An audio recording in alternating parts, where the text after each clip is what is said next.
Okay, this is Orlando Wilson, and in this video I want to talk about something which hopefully will piss a lot of people off, and that's post-traumatic stress disorder, PTSD.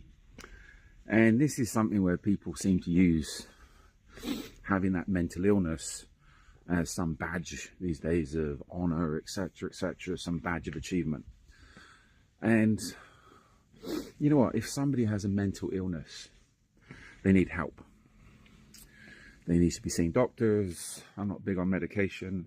I think people are over-medicated these days. They need to be medicated. They need to be in hospital. They need help.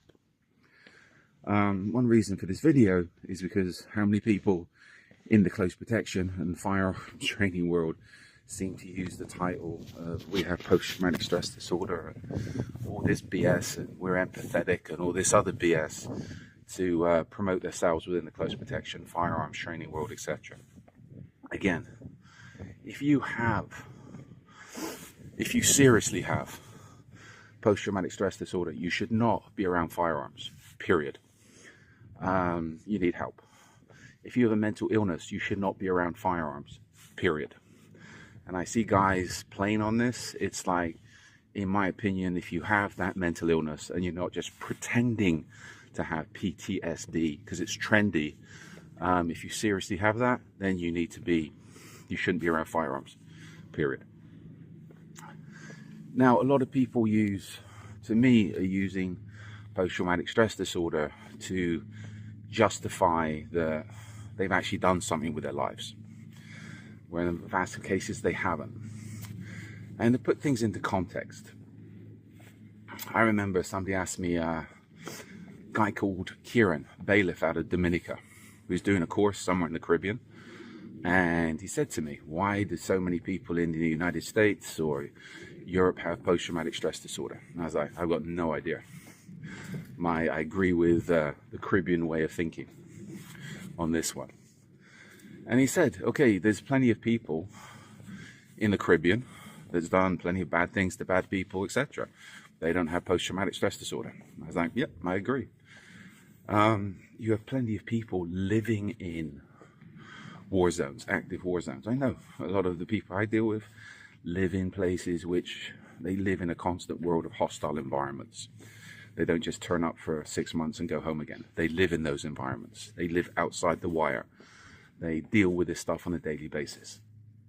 And Kieran, we went on to have the conversation of why does it affect people in the US and the West, and it doesn't seem to affect people in the Caribbean, Latin America, Africa, etc. Maybe it does affect them, but they just deal with it better. You know what? I think after that course, or one of the nights after that course, we went to meet some guy. And the guys on the course told me this guy is a dangerous man. He was an ex-cop. They said he'd done a lot of very bad things to very bad people. Period. And he's a very, very respected man. And we went and he had a barbecue stand. Chicken was very, very good, etc. He's there with his kids. Normal guy. And this is someone who'd hurt a lot of people, apparently. Done bad things to bad people. Another man comes to mind. I met in Nigeria when working with the vigilantes. And you know what? Nigerian vigilantes, how can I put it politely? Little bit rough. If people should have post-traumatic stress disorder, they should have it. And again, I was introduced to one guy there. He was working with one of the programs he was with. The guy's like old man, old gentleman, very, very respectful. And they're like, don't play with this guy. You play with this guy, you're gone. That's it. You'll disappear. Another man for his community done a lot of bad things to bad people. Did he have post-traumatic stress disorder? Seemed like a normal guy to me. Very nice, very respectful. Not psycho unless he had to be. So this is it. I've dealt with why is it that in the US and Western Europe, there's so much post-traumatic stress disorder, or people claiming to have it. And I think a lot of it is just people claiming to have it for the attention or to be fashionable or something to try and boost their credibility of, look, we actually done something. Why is there more post-traumatic stress disorder in the West than there is in other places? Well, one thing, if I'm being looking at this from an analytical point of view, I think it's the culture, I think it's the society, the people that seriously have post-traumatic stress disorder.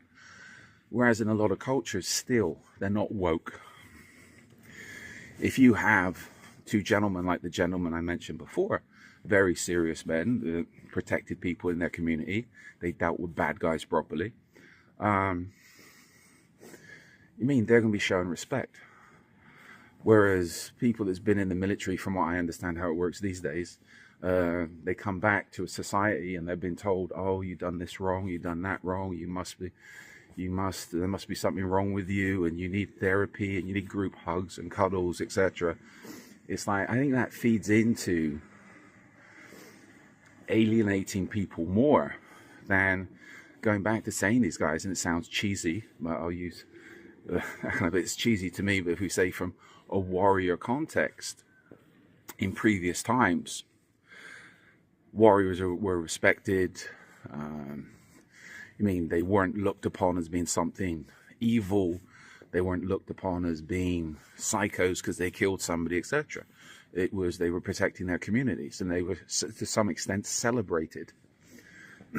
Maybe not financially, but they were celebrated. It was normal. They were respected. Whereas these days, I think, because a lot of the US is woke, or US and Europe, they're woke, politically correct and liberal, anything to do with violence is shunned. And people that commit violence, for whatever reason, good reasons, good people doing bad things to bad people, are looked upon, or alienated just as much. I think alienated just as much as the bad guys. I think the bad guys get more credit these days than the good guys. So I think a lot of reason for those people that seriously have post-traumatic stress disorder is to do with society alienating them rather than accepting them for what they are and what they've done. You know what? I've said it I think I've written it somewhere, as far as warriors are concerned, it's a lot more normal for people to be fighting and killing each other. That's part of human nature.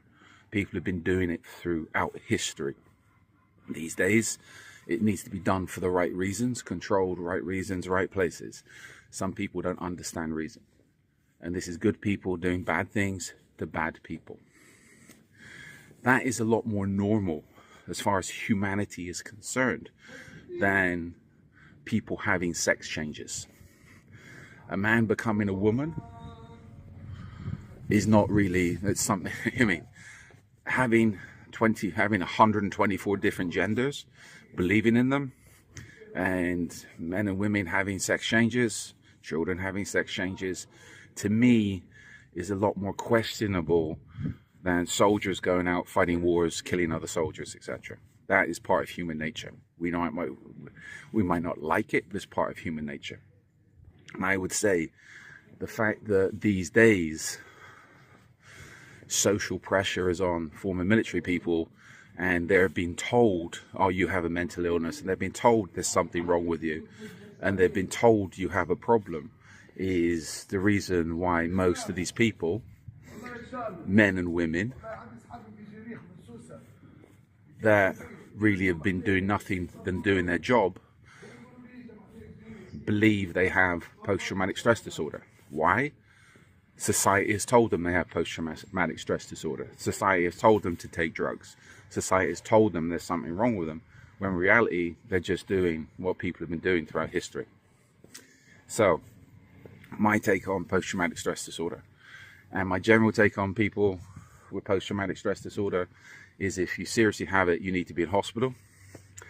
And I think a lot of people that claim to have it are claiming to have it because it's fashionable and it gives them credibility.